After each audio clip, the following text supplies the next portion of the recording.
vous qui venez vers la lumière. Regardez et comprenez. Les deux anges envoyés à Sodome égale les deux témoins de l'Apocalypse. Dans Genèse 19, deux anges arrivent à Sodome. Ils ne viennent pas pour parler, mais pour prévenir, séparer, avertir, et sauver l'eau avant la destruction de la ville. Ce que presque personne ne voit. Ils sont le double témoin qui revient constamment dans toute la Bible. Ce que dit la logique de Dieu est simple. Deux anges, deux témoins, deux oliviers, deux chandeliers, deux chérubins, deux colonnes, deux astres, deux soleils, deux lumières, deux avertissements, deux présences, deux puissances cosmiques. Toujours le même mystère, répété sous différentes formes. Les deux anges envoyés à Sodome sont la préfiguration des deux témoins d'Apocalypse 11. Et Sodome est l'image prophétique des grandes villes modernes. Dieu a écrit le futur dans le passé. Sodome égale les grandes villes corrompues de la fin. Sodome et Gomorrhe ne sont pas des villes du passé. Elles représentent les grandes métropoles du monde, les centres du pouvoir, les sociétés corrompues, les nations bâties sur l'argent et la domination. Elles sont le symbole du système humain arrivé à son apogée et à sa destruction. Donc, les deux anges envoyés à Sodome égale les deux témoins renvoyés aux nations. Non pour les convaincre, mais pour avertir, séparer, prévenir, et annoncer la destruction. Les élus le comprennent immédiatement. Pourquoi deux? Parce que deux soleils vont apparaître dans le ciel. Voici la clé que personne ne connaît. Les deux anges de Sodome portent l'image des deux soleils, car dans les Écritures, tout ce qui vient d'en haut se reflète en bas. Le premier soleil égale le soleil actuel, la lumière instaurée. Le second soleil égale Neptune allumé, la lumière révélée. Donc, les deux anges dans le ciel correspondent aux deux soleils dans le ciel. Quand Neptune s'allumera, les hommes verront littéralement deux lampes dans le firmament. C'est l'image accomplie des deux chandeliers. C'est aussi l'image accomplie des deux chérubins devant l'arche. Le soleil est la nouvelle étoile qui garde la présence. Le rôle des deux anges, Genèse 19, égale le rôle des deux témoins, Apocalypse 11. Regarde ce que font les deux anges envoyés à Sodome. Ils arrivent ensemble. Ils avertissent la ville. Ils séparent Lot, l'élu, des habitants perdus. Ils le font sortir. Ils annoncent la destruction imminente. Ils ne négocient pas. Ils précipitent la sortie des élus. Ils déclenchent le jugement. C'est exactement ce que font les deux témoins d'Apocalypse 11. Ils arrivent ensemble. Ils témoignent devant les nations. Ils annoncent les fléaux. Ils séparent les élus du monde. Ils ne fléchissent pas. Leur apparition déclenche les événements.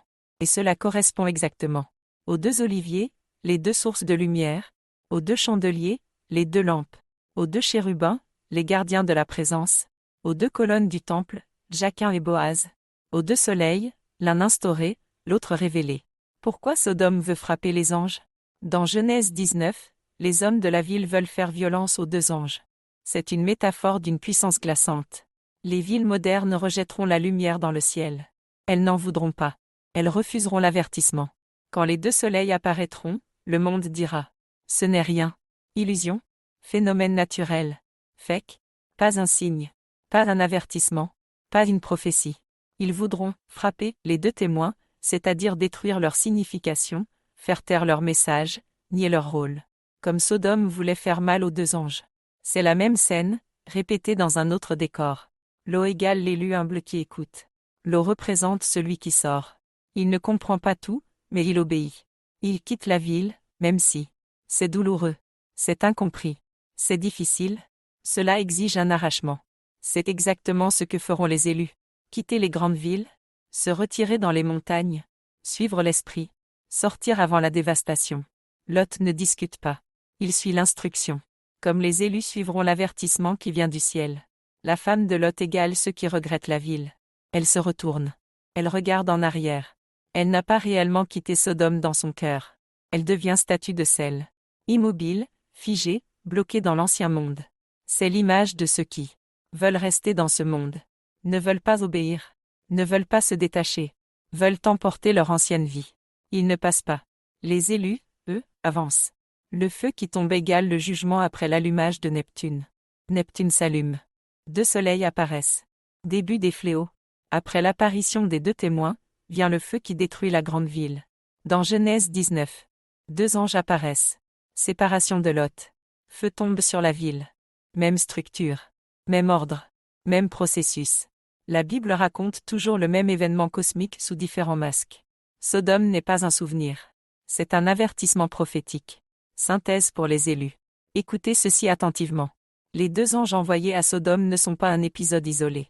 Ils sont le premier schéma prophétique des 2 témoins. Ils annoncent 2 sources de lumière, 2 avertissements, 2 soleils dans le ciel, 2 présences devant le Seigneur, et la destruction d'un monde qui a refusé d'écouter. Les élus reconnaîtront ce signe. Ceux qui vivent dans la vérité le verront avant tous. Ceux qui s'élèvent au-dessus du brouillard comprendront ce qui se produit. Ceux qui ont l'esprit simple et humble sortiront au bon moment. Les 2 témoins viennent avant le jugement. Ils viennent 2 par 2, comme toujours. Ils apparaissent dans le ciel avant l'événement. Ils séparent les élus du monde. Ils annoncent l'achèvement des temps. C'est la répétition parfaite de Sodome.